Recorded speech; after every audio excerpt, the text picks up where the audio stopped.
Okay.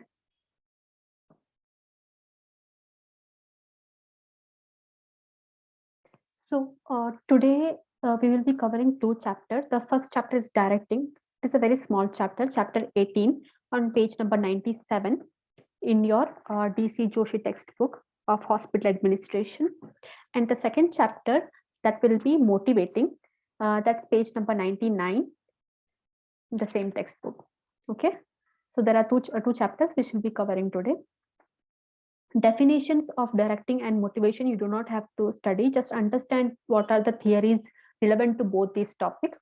That's enough. Name of the theory and what does that theory signify, that's enough. Okay, there are a lot of theories which is coming up. So we'll start the class.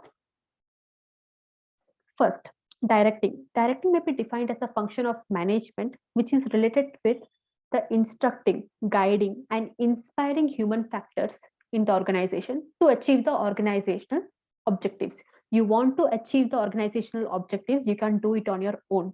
You should have your subordinates. You should be able to instruct your subordinate on what to do, guide them when they feel any barrier issues, and inspire them to achieve more and more. That is the essence of directing. Definition, you don't have to learn it by heart, just understand the meaning, that is enough. Next, the directive function has three elements. The first is motivation. You should motivate your employees to complete their task, to complete their action, at least to do their job what they're supposed to do. Okay. Second is leading. You should be, as a director, you should be able to lead your employees, your subordinates to a better position, wherever it may be, maybe in terms of job satisfaction, working condition, in career objectives. Okay. In any aspect of their life, you should be able to lead them, take them to a better position. Communicate. You should be very clear in terms of what you want. Your employees, your subordinates should be able to comprehend, should understand what you want from them. Okay, so that your communication lines should be clear. So these are the directive function, which three directive function elements. Okay, motivation, leading and communicating. So what is the importance of directing in an organization? So it initiates action in the organization. If there is no director, or at least a manager is not directing their subordinates, nobody will do the work. The organization will be actionless. Okay, so the first importance is it initiates action within the organization. The second is it integrates the employees' action. It will bring together the organization's goals as well as the employees' personal objectives together. So that is what, just by achieving employees' personal objectives, you should make sure that your organization's objectives is also being met. Okay, that is integrating your employees' action. It helps in maximizing the output in the organization. A good director will always bring good outcome in the organization. It facilitates change in the organization. You want to bring about some change, some new technology or anything. You want to change your management, any new changes you want to bring about into your organization, you should have proper directional skills to bring it about. Otherwise, you may have to face conflict.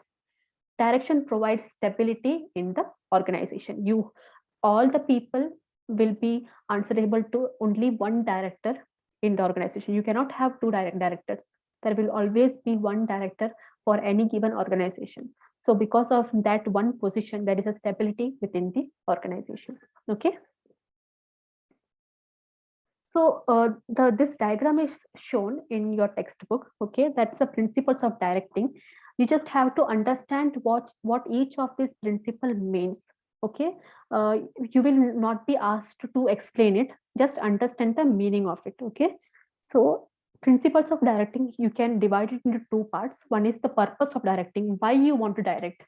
Okay, there should be a purpose. You can't simply go and just tell people to do about things. Okay, there should be a purpose behind asking people to do things, motivating others or leading others. There should be a purpose behind that.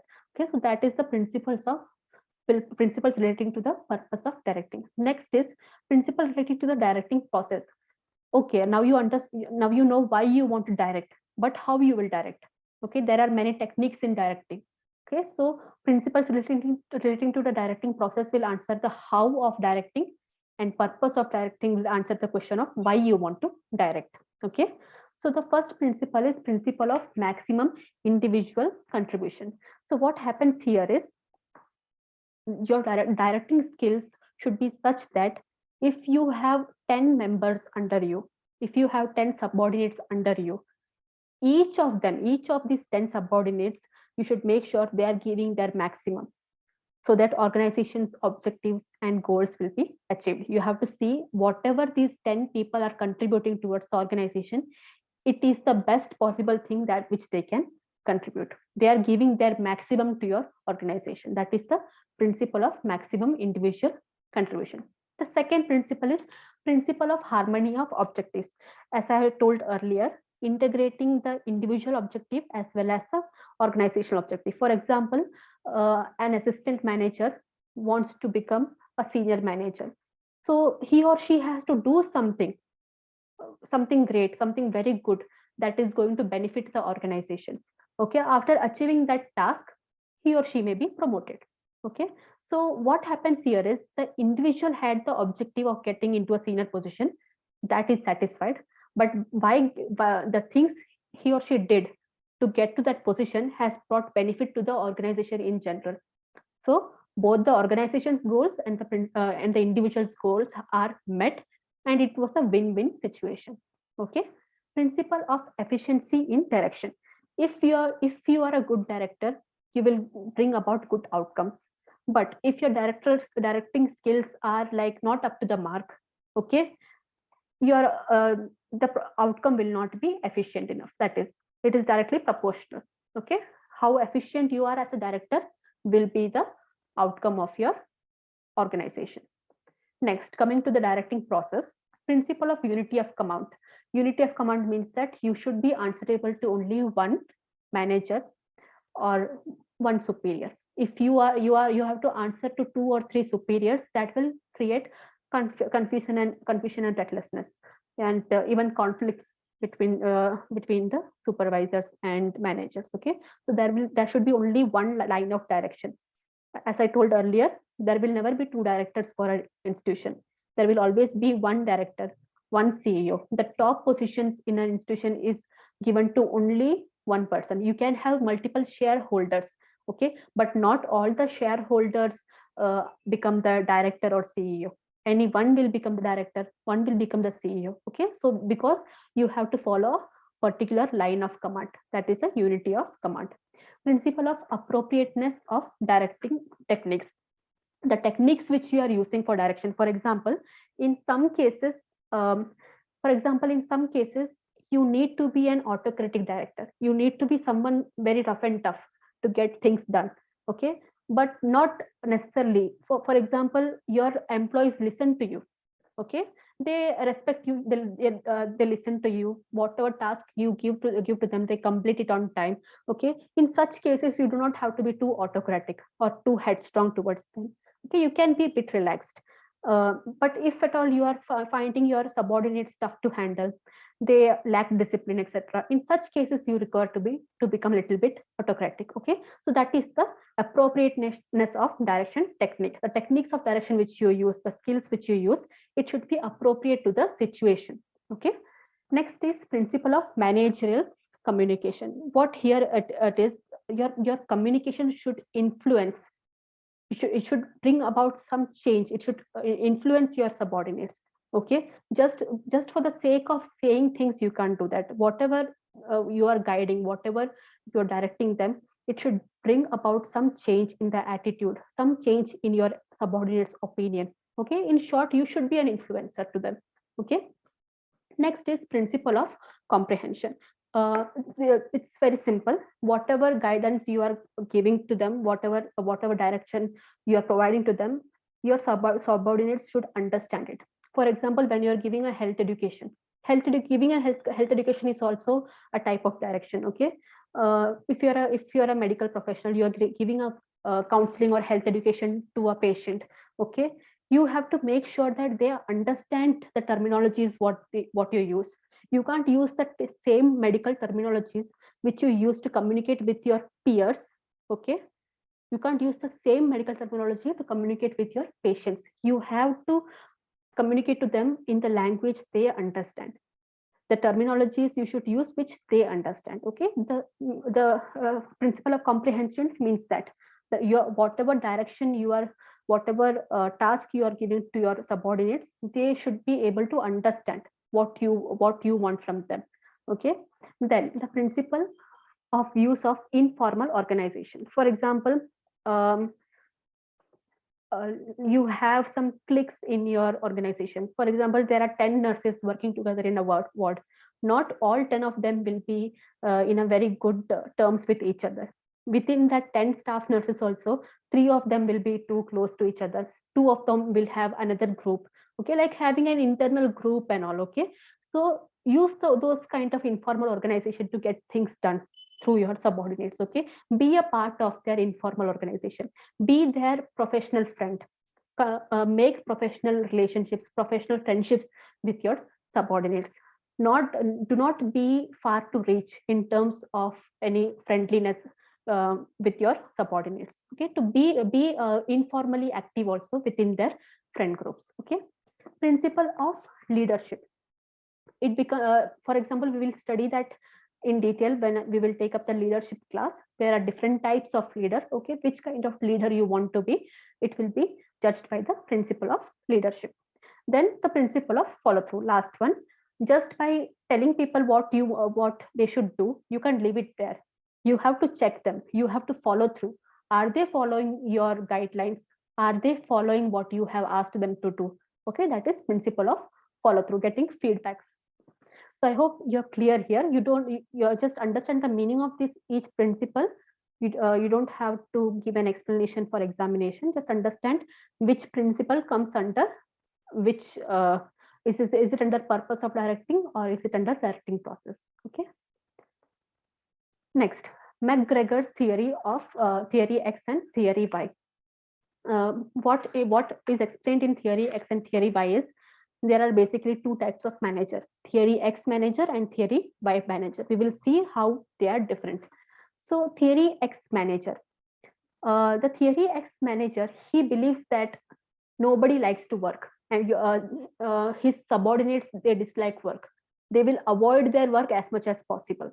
They don't want responsibility. Okay, if you don't monitor them, they will do something wrong, they will mess up your task. Okay, so you will the X theory X manager will always be continuously monitoring each and every action of their subordinates. Okay, they believe in rewards and punishment. Okay, as a motivating factors to for employees. They believe that their employees will do good work only if you reward them. Otherwise, they themselves do not have the willingness to do good work. They will not, if they do mistake, you have to punish them. You can't forgive them, you have to punish them. Otherwise, again, they will repeat the mistake. That is the thinking of a theory X manager. Okay, it's always we versus they. It's always the management versus the employee when it comes to theory X managers belief. So these managers are very tough to be around. Okay, they will what they do is all the main task, all the critical tasks, they will take upon themselves. They will not include their subordinates in completing a very important task. Only small menial task they will give to their subordinates. Just because they are scared that if they involve their subordinates too much into a very important task, chances are that because of the subordinates, the task will be messed up. So they will keep all the difficult things to themselves to do. They will not involve their subordinates in big tasks. They will only give them simple tasks to get through it. Okay, so that is how a theory X manager believes in functions. Now theory Y manager. So what they believe is all the employees are self-motivated. All their employees enjoy their work and they are ready to take more responsibilities.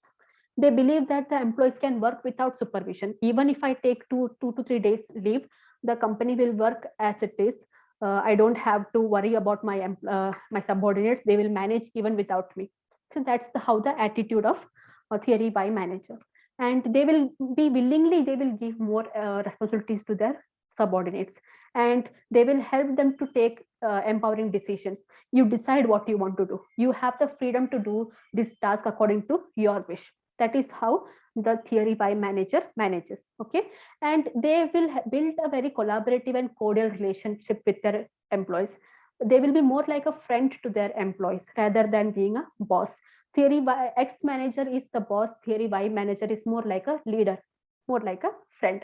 Okay, so it doesn't mean that theory X manager is bad and theory Y manager is bad. No, different kind of work scenario requires some managers to be a theory X manager. For example, if you take the military works and all, you require someone who is a theory X manager to manage the discipline among such in such work condition. If you are in a creative field, okay, where your work depends upon your creative skills, okay, there you require theory Y manager. So it depends upon the situation calls for which kind of manager an institution requires. Okay, so you have McGregor's theory X manager and McGregor's theory Y manager. So it's only about how the beliefs of managers. Okay, so with that, directing has ended. Now we will move on to motivating. So motivation, again, you don't have to by heart the definition of any sort here. Just understand what is motivation. There are few theories which is coming up. Only you have to understand what those theories imply. What is the statement of that theories? Okay, if that theory comes up, you see the name of that theory, you should understand where it is taking you. Okay, so motivation is a general term that applies to the entire class of needs, desires, drives, wishes, and similar factors and forces. Your wishes, desire, needs, everything will come under the umbrella term of motivating. Okay, so motivation is equal to valence into expectancy. We will see it later in the Grooms theory. What is this formula? The meaning of this formula we will see later. Okay. So reaction to non-satisfaction of needs. So when you are motivated, you perform better, okay, and you get the result. When you get the result, you are satisfied. End of the story. But what happens even after taking the effort, even after performing well, you are not getting the result what you have expected? What happens? You will be dissatisfied. You will not be satisfied. So when you are dissatisfied, one of these three things may take place: flight, apathy, or aggression. So what happens in flight? Simple. Okay, you want to run away from the situation. The employee gets frustrated and they want to get rid of the frustration, and they want to leave the job. They usually become a quitter. Okay, that's the meaning of flight. Apathy. Means after not getting what you want from your employer, automatically you become a kind of person who is indifferent to your organization. You do not want to be related with the name of your organization, and you do not take interest in your work. You try to avoid your responsibility and work as much as possible. You waste your time, your work time, in gossiping, in moving around, or just doing things which are unnecessary, and it will not add any value to the organization. That is apathy. You become very indifferent. You don't care. Now you don't care about the organization. You just want the salary. That's why you are staying there. Okay, so that's apathy. Aggression is a little bit more violent kind of form, where the person's behavior become aggressive. He is easily irritated. Okay, he starts to curse people. He starts to badmouth people, bad mouthing his boss behind with his co-workers. And sometimes it takes a very negative twist, like he may become a physical abuser towards his or her children, spouse, friends, colleagues, etc. Okay, breaking things. If they are so frustrated, they will just go into the washroom and they will hit their fist into the mirror, breaking things, breaking company property. Okay, that's the example of aggression. So when your needs are not fulfilled, even after taking the efforts, after being motivated, you did what you had to do, but still you didn't get the reward. Okay, it may end in any of these three things: either flight, apathy, or aggression. It's there in page number 100. Now, theories of motivation. These are the 9 theories which we will discuss after this slide. The first theory is Charistic Theory, Maslow's theory of needs hierarchy, motivation hygiene approach, the expectancy theory of motivation, that is the Vroom theory, Porter on lower model, theory of equity, reinforcement theory, McClelland's needs theory of motivation, contingency theory of motivation. So the first thing is carrot stick theory. Just by looking at the, this is a very famous theory. I guess most of you may know what is the meaning of this. Can anyone just give a brief about this carrot stick theory in the chat? What do you mean by carrot here and what do you mean by stick here? It's very simple.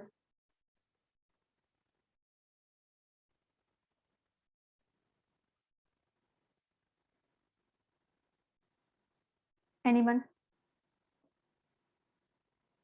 Reward is carrot. Yes.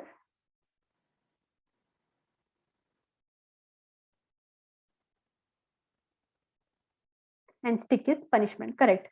In carrot stick theory of motivation, you believe only in two things. Either you want to get one work done. Okay. There is one action, that one task that has to be done. Either you will give your subordinate some reward to accomplish that task, or when the task is done, you will reward him with something, or you will use the stick punishment method. You will threaten him. If he doesn't do this task, you will deduct his salary. You will suspend him or something like that. Some kind of punishment you will threaten him with, or that kind of punishment is used to get the things done. Okay, so you have two options here: either reward your employees to get things done, or either punish your employees to get things done, or threaten them with some punishment to get the work done. That's as simple as that. Carrot stick theory of motivation. Okay, so carrot here calls for a reward, stick here calls for a punishment. Next is Maslow's theory of needs hierarchy. I guess most of you must be aware of this. The lowermost part of this pyramid is the physiological needs, that is like basic needs like food, shelter, etc. Once these needs are fulfilled, this need will remain need on everyday basis. Okay, every day you require food, every day you require a shelter, every day you require clothing. Okay, so this kind of needs are on everyday basis. Okay, and the second, when we go to the second step, that is the safety. In safety and security needs is like, for example, your salary. Okay, your salary, you have a medical claim, you have a medical insurance. Okay, once you get this, once you get a permanent job, once you get your medical insurance done, your life insurance done, or whatever kind of security which you feel you are safe enough, now you do not have to think about this. Okay, that is your safety and security need. Okay, that is second in is the second part in the hierarchy of needs pyramid. Okay, some disability benefit schemes or any schemes which, you know, if something goes wrong, then also you are safe, you will have a continuous source of income. Okay, your future is secured. That is the safety need. Next is the social needs, that is the friendships, group membership, social connection. Okay, even if you are an introvert or something. Okay, if there is, you work in an organization, there is a lunch hour break going on, you don't want to be the person, most of not all, but generally you do not want to be the person who is sitting alone in the corner and having their lunch. You need at least, even if you don't want 10 people around you, you at least want at least one friend to be with you during that lunch hour. Okay, so that is your social needs, your friendships, your group membership, people including you in their social group, etc. Okay, so that is the social needs. And esteem need is approval, recognition and self confidence. Whatever task you are doing, okay, you want recognized, you want to be recognized for that. Okay, you don't want people coming and shouting at you unnecessarily. Okay, you have done good work, you require someone to say, give you a sabashi. Okay, you have done good work. Okay, you need approval from your superiors, from your family members, that whatever you're doing, it's good. Okay, so that is the self-esteem need. The final is self-fulfillment. It means it is not accomplished by everyone. Okay, it's a state where you are world renowned. Okay, you have done something extraordinarily great for the world. Okay, most of the time it was selfless, you didn't care about yourself, you gave all your time, effort and energy for that particular task, and it has taken your fame to great heights. Okay, you have done something very great for the environment, world, or anything like that. So that is a self fulfillment, that is the topmost part of the Maslow's hierarchy of needs pyramid. it is not achievable by everyone. Okay, most of the human race may maximum reach up till esteem, and only very few can reach till the self fulfillment. For example, Albert Einstein and all. Okay, so that is the self fulfillment needs. And there are cases where people skip few steps just to reach self fulfillment. Here in the textbook, you can read about the example of Mahatma Gandhi, who at the very later stage he forgone his clothes. He started fasting for many days and all. He left his food, everything. Okay, there are not just Mahatma Gandhi. There are many other some saints, nuns, and monks.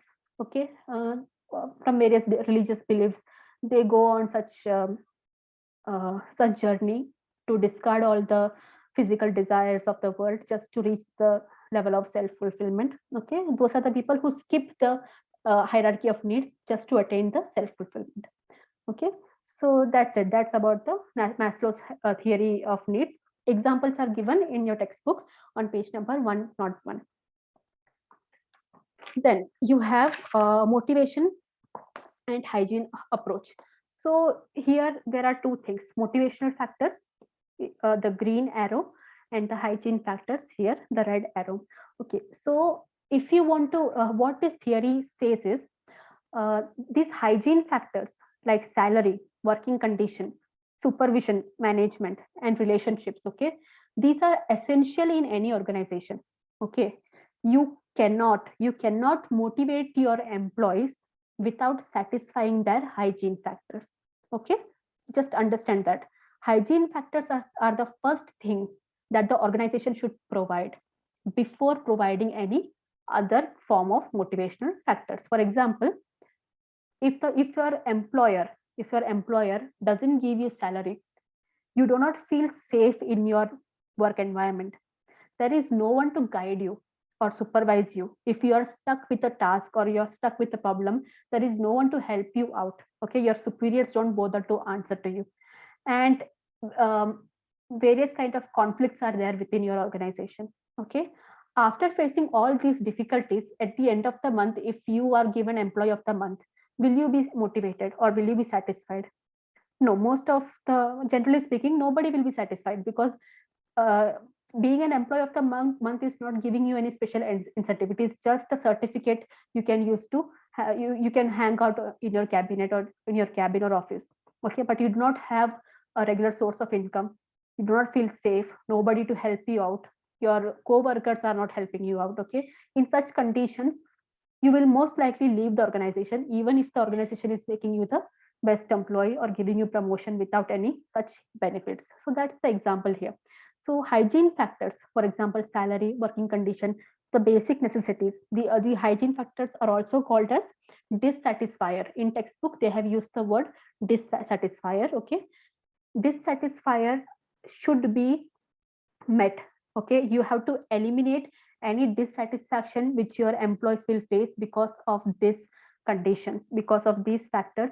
If any of your employee, even you are paying them well, you are managing them well, the relationship is good, but the working condition is not good, try to first solve this situation and then motivate them for further achievement, then develop their interest in work, make them more responsible, and give them the opportunity of career advancement. These things will happen only after the hygiene factors are met. Okay, so that is the motivation hygiene approach. Next is the Grooms theory. In Grooms theory, earlier I have shown you the in page number 99, you can see in the second column, and you can see, if those who have the textbook, they can see motivation is equals to valence into expectancy. So what is valence? For example, there is a student. The student wants to secure the first rank in his class. Okay, so getting first rank in the class is the reward. Okay, so that is the balance, your desire, what you want at the end, what you want, that is the balance. Okay, the reward is the balance. But just by having the desire, can the student get first rank? No, he or she should take the effort, put an extra effort. Okay, he or she has to perform well in the examination. So that is the effort and performance. These two becomes the expectancy. When you talk about expectancy in room theory, always remember expectancy outside room theory may have a different meaning, but just when we are talking about Grooms theory, when the word expectancy comes, remember that it is effort and performance. The effort, the extra effort you are taking to reach your goal, the performance, the test which you are giving to reach your goal, that is expectancy. These two things come under the umbrella of expectancy. And reward, whatever you desire, the goal is okay, that is balance. So when you multiply, when the reward and the expectancy comes together, the outcome will be motivation. You know what is your goal, you know how to reach to your goal. Okay, you know what you, where you want to be, you know how to get there. These two things are enough to motivate you. Okay, if you know these two things, you are a motivated person. That's it, that's from theory. Okay, so yeah, remember that formula for motivation for examination purpose: balance into expectancy. Next is the Porter and Lawler model. Okay, so what this model says is that motivation is not as simple as it sounds. Okay, just to get the reward, just to get the end result, you will be motivated. No, it's not always true. Okay, so here an employee has completed a job. Okay, job is completed, the task assigned to him was done wonderfully. Okay, now there are two steps here: intrinsic reward and extrinsic reward. What is intrinsic reward? The reward you give yourself internally, mentally, emotionally. Okay, you feel proud of yourself, you have a sense of achievement, you are satisfied. Okay, the task which was given to me, I completed it on time and I did a very good job. Okay, you have a job satisfaction, you have a very positive inner feeling. You allow yourself to have these feelings, a sense of pride, sense of achievement. Okay, this intrinsic reward is what you give yourself. And extrinsic reward, what is that? What the organization gives you. Okay, because of this task, because of your performance in this task, what others give you, others means the organization, you may get a promotion, uh, extra pay, or some extra incentive for this particular task. Okay, so this is intrinsic and extrinsic reward. But where it doesn't come into play is, for example, there is an employee who is very good at his job, doing everything, he's getting enough profits to the organization and everything. Okay, the employer is providing him with promotion, increased pay, non-incentives, non-monetary incentives, giving him a housing supply, giving him the vehicles. He has a company car, everything. Okay, but intrinsically he doesn't feel rewarded. Okay, maybe he is tired of his job. He wants to shift his career into something like he wants to learn music, or he wants to do something in the creative field. Okay, so here the intrinsic reward is not happening. So in such cases, the Porter and Lower model will not work. So this is a very generalized assumption. This is an hypothesis. This model is an hypothesis. Okay, so you can't always say this is true. Even after achieving a task, achieving the goal, it is not necessary that you will feel good about it. Okay, others may reward you for your performance, but it is not necessary that you will be, you feel rewarded, or you will reward yourself. So that is Porter and Lower method, because it's a hypothesis. Okay, next is theory of equity. uh, very basic example I will give you, with that you can understand. For example, your manager called you and your colleague. Okay, you and your colleague are on the same position. You both are assistant managers. Just imagine. Okay, so the manager called you, gave you a project. Okay, both of you have done the same amount of effort, both of you have put the same amount of effort, time, your skills, everything. Okay, um, and you have completed that project. At the end of the day, your colleague was promoted, he got an increase in pay and everything, but you were neglected. Okay, so in this case, how will be the neglected person, how will you feel? Okay, you have to put the same effort, time, and everything. You have given everything to the project, but things you have done was not recognized by your employer, but things what others have done is been recognized, and they are given the rewards, but you are neglected. Okay, so that is a theory of equity. I guess you have you understood what I'm trying to tell here, right? Theory of equity means the things the time, effort, loyalty, integrity, commitment, if the personal sacrifice, etc., you put into a project. Okay, you internally you expect the same kind of output. Okay, you don't waste all these things for menial things. Okay, a project or a reward should be worth wasting all these time, effort, loyalty, etc. Okay, that balance should be there. The things you are putting in to complete a task, at the end of the day, the task should reward you with something worth the same. Okay, or otherwise there should not be any bias in rewarding people who have done the same job. That is a theory of equity. Next is reinforcement theory.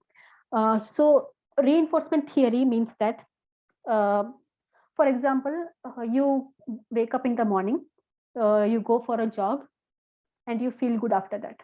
Okay, so what happens is that your behavior led to something positive in you. Most likely you will follow through this habit. Most likely you will every day you will plan to go for a jog. Okay, your behavior gave you a desirable outcome. Most likely you will continue to have the same behavior.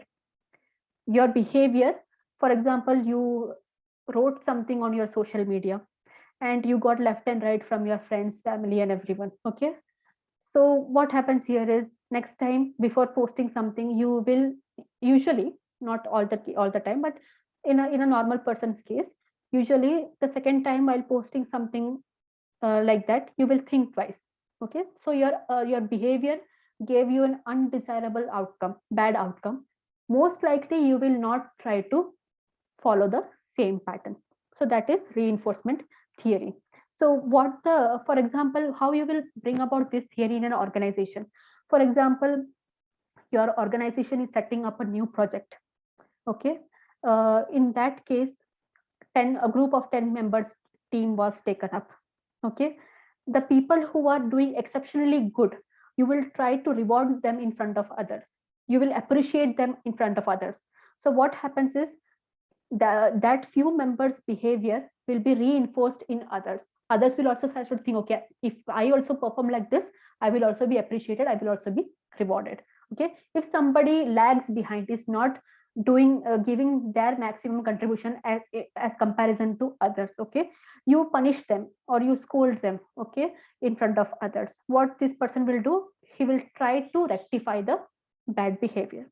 Okay, so that is the motto of reinforcement theory. Positive behaviors should get positive reinforcement. Negative behaviors should get negative reinforcement, like firing, suspension, or any other kind of punishment. Okay, so that is the meaning of reinforcement theory. Next is McClelland's needs theory of motivation. So this is for the managers. Either a manager wants affiliation, or he or she wants power, or he or she just wants achievement. Okay, so Cleland says that the manager will require any one of these things. Okay, for example, a manager who has a need for achievement.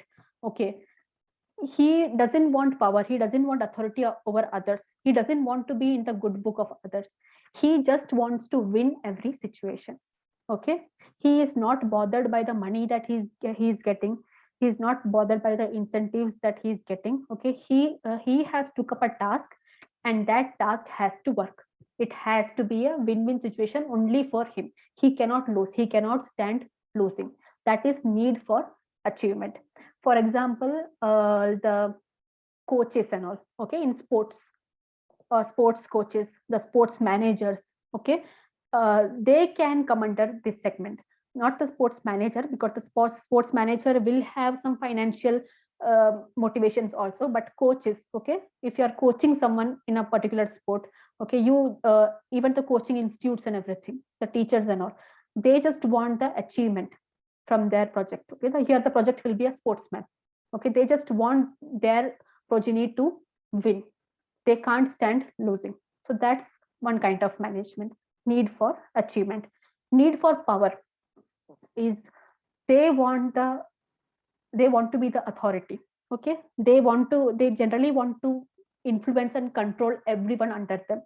Okay, what their subordinates are doing, each and every work should be done with this kind of manager's permission. Okay, they just want to control everyone. Okay, they have the desire to get the things done. Okay, so you can understand what is the difference between need for achievement and power.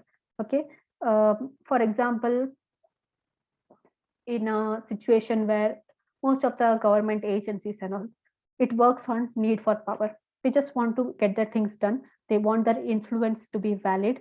People should respect their influence. People should respect their authority. Okay, that is need for power. Most of the politicians will come under this scenario. And need for affiliation. Okay, for example, a public relations manager in an institution, they want to be in the good book of everyone. They can't ruin any of the relationship. They want everyone to talk good about them, talk praiseworthy things about them. Everyone should be their friends. He or she should not have any enemy, because it will bring down the organization's reputation, and they will generally maintain very good cordial relationship with everyone. These kind of people are very good public relations manager. Okay, so these are the different types of needs that the manager may have under the McClelland's need theory of motivation. Okay, next, contingency theory of motivation.